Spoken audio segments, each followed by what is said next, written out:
Саламатсыздар ма, қымбат достар? Әлия әлемі каналына қош келдіңіздер.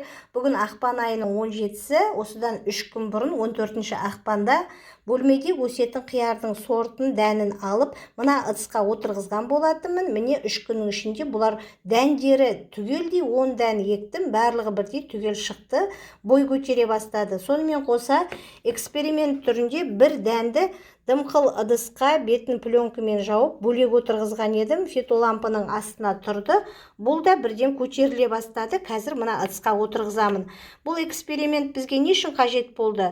Мына фация деп аталатын бөлме гүлінің дәнін гүлдер салонынан алып отырғызғаныммен барлық жағдайы жасалып отыр. Бұл әлі шыға қойған жоқ. Енді қазір мен мына дәнді осы құмыраның ішіне орналастырамын. Бұлардың ішінде кейбіреулері бойы 1 см, кейбіреулері енді ғана көтеріліп жатқандары да бар.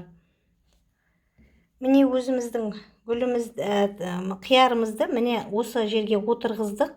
Бір ескере кететін жайт, сіз далаға, аулаға болсын, бөлмеде болсын, қиярдың сортын еккен уақытта, таңдаған уақытта сіз оның F1 дейтін басында атауы барын таңдаңыз. Өйткені бұл қияр өзін-өзі, әсіресе бөлме жағдайында өскен қиярлар өзін-өзі тозаңдандырады, жеміс береді.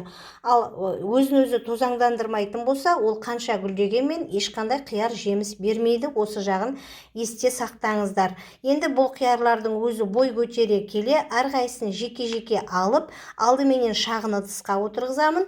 Ол одан әрі өсе келе, ыдыстың көлемінде үлкенірек қылып өзгертіп отыратын боламын.